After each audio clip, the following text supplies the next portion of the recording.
Welcome to the Acoustic Haven Podcast. Today I'm joined by Dave Morris, an extremely talented vocalist from San Diego, California. And to get this started, tell me a little bit about your background, what got you into music and what got you into being a vocalist, primarily focusing with a guitar and a keyboard. Yeah, I'm happy to be here. Music's been in my family for a long time. My great-grandpa was a vocalist. Basically all the guys in my family have been church singers. So at family reunions we'd always have 4-part harmonies. Oh, wow. And growing up I'd be in the car. My dad would ask me to hold one note and then he'd sing contrasting notes to see if I could. So it's basically music lessons from day one. Wow. So that kind of transcribed you into pursuing a career in music, but I know you haven't always been pursuing a career in music. What led you to wanting to take that step and become a full-time musician? I mean, definitely toying with is it stable enough? Is it practical enough? Is it too lofty of a dream? But basically I ended up trying a different profession, kind of just on a whim. Yeah. And then I caught myself after a few months of working that job, because that took a little bit of training and kind of stepping out.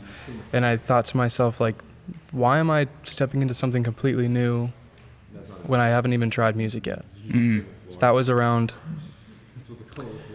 college area. I mean, I majored in business because I wasn't sure if I wanted to go into music or not. Okay. But yeah, I think I started taking it seriously in high school. And then it became more of a trajectory in end of college afterwards. Yeah, so I mean we went to the same high school, obviously that's how we know each other. So I mean, jumping from being on the choir to kind of doing a solo side of music, how was that transition? Because I know a lot of times a lot of choir musicians, they enjoy that kind of just being in a choir, and then after that they always enjoy music, but they never really jump out and do their own thing. So how was that transition from choir music to making your own music? I think it had a strong influence. I like to consider my music genre as soulful. Okay. And a lot of times with choirs it has that effect. I've always been selected to be a soloist or playing at family functions. Yeah. So used to performing alone, but I was in an a cappella group in college. Yeah. Kind of a phasing out of choir to a smaller group to solo. Okay. But yeah. Nice. And then I know your primary music, you like to do a little bit more kind of softer music, more calm music. So what leads to the inspiration behind a lot of your music? I know a lot of it is a very emotional tie. So what goes to the process of you creating the music that you do? Yeah, typically, whether it's about love or loss or whatever, typically if I'm feeling an intense emotion, I go to music and try to write music that kind of embodies that emotion. Yeah. And then through that, I'll start humming melodies and then singing what I want to express through those melodies. Yeah. And that's kind of how I write songs, and that's the inspiration would be from just life events, like a lot of songwriters. Yeah. But the soft approach is just something I feel like my voice is suited for. Yeah, definitely. So trying to lean into that. Okay, that's awesome. And then, I know over the last couple of years, you've been progressing a lot as a musician, as a solo musician, but you also have done some collaborations. So you did one collaboration with Maddie Jane. Mm-hmm. So how was the process working with Maddie Jane? Obviously, she's very well known on YouTube. She has a big following. So how was that collaboration project? Yeah, so met Maddie actually pretty organically before I even knew who she was. Yeah. We were both in LA at some networking function, and I learned that she was a musician. I said we should do a project. Later to find out that she's a top 10 YouTuber. So it's wow. So going into that, I was thinking, I should be very prepared. Yep. Because this is someone that's probably worked with a lot of people big and names. Big projects. I should be prepared. And so I kind of wrote the arrangement, 2 Billie Eilish songs that were both very popular, probably still are at the time. Yep.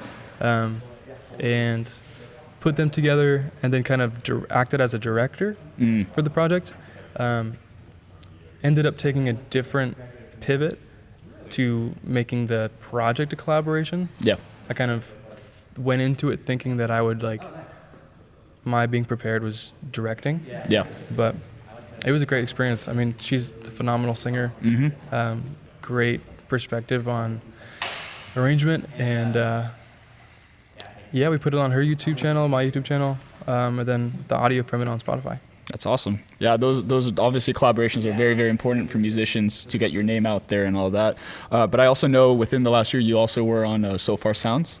So what was that experience going on So Far Sounds? So Far Sounds obviously as a platform has been growing drastically over the years. There's big names that are been all over the world that have been on So Far Sounds. So how was that experience for you? Yeah, So Far Sounds is a venue, just a company that I've wanted to get involved with for a couple of years.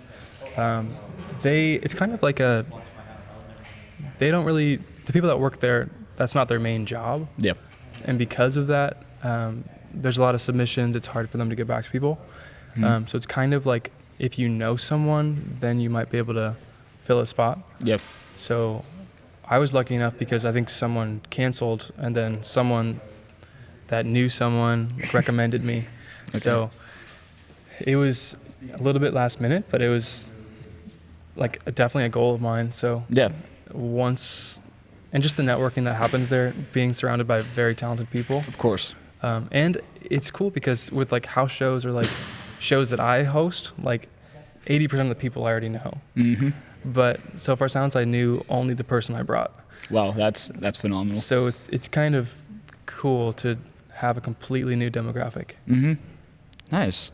So obviously you have done a lot of nice collaboration projects. You now have gone into these bigger performances. So Far Sounds, things that are very recognized.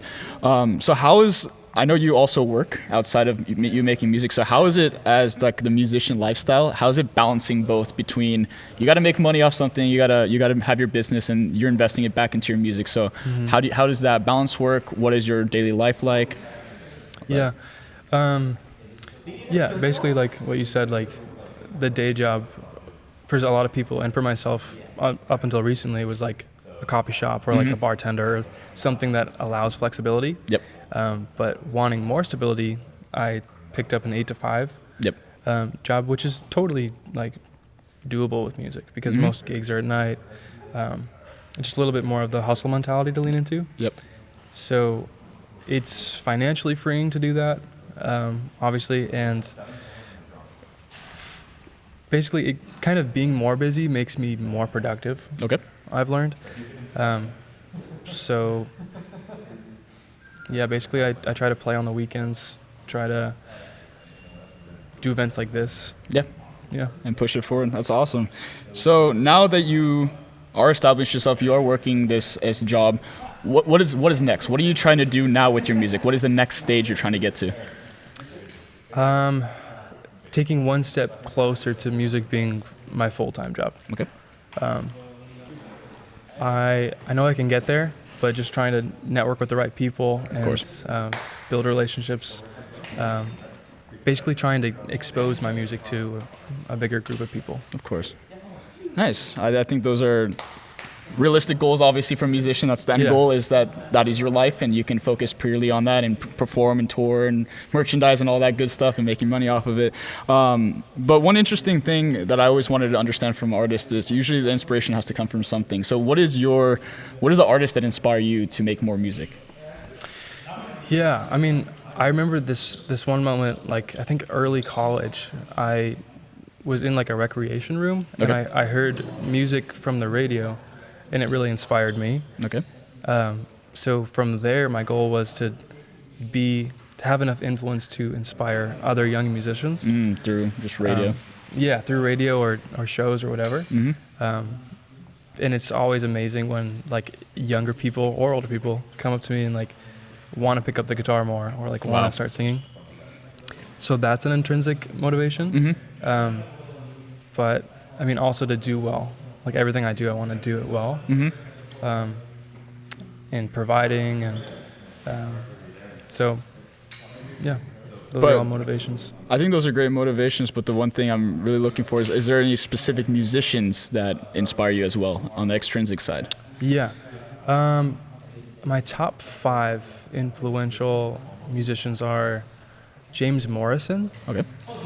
He's someone I listen to a lot, like on the way to high school. I just had one of his CDs. There you go. Very soulful guy. John Mayer. J.P. Cooper. Okay. James Arthur. And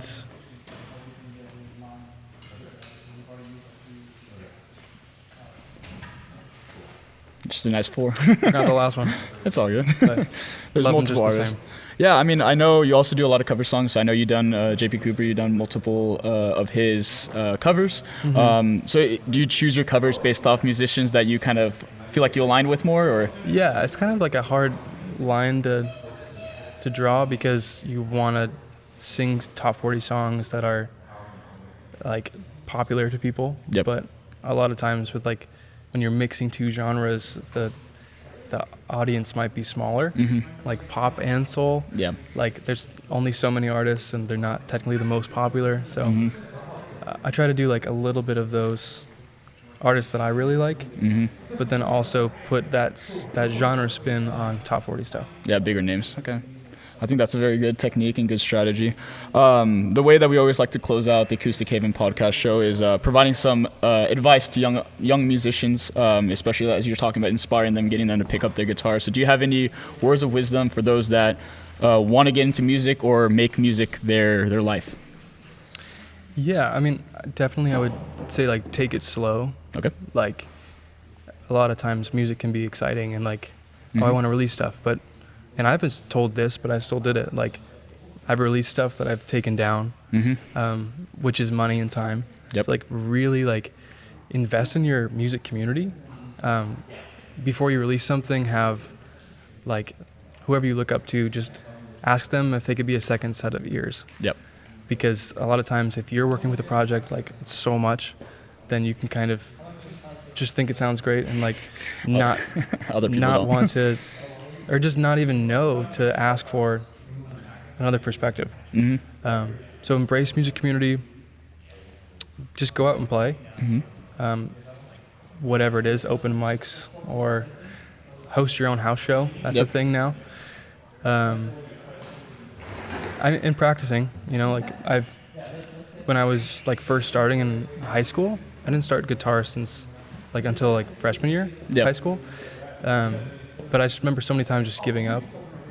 But then being inspired by someone else. So like that goes back to if you're investing in your music community, then when you do fall short or like are not inspired, there can be a group that can help you songwrite or learn a song or get your mindset back. And push it forward. I think that's great words of wisdom. I think that's something that young musicians definitely need to listen to and kind of take home, because it is easy to kind of get ahead of yourself and push too quickly. But as you stated, it's good to have a second pair of ears to make sure the music you're making is what people really want to hear, as well as fine-tuning exactly what your brand or what you're trying to push out there.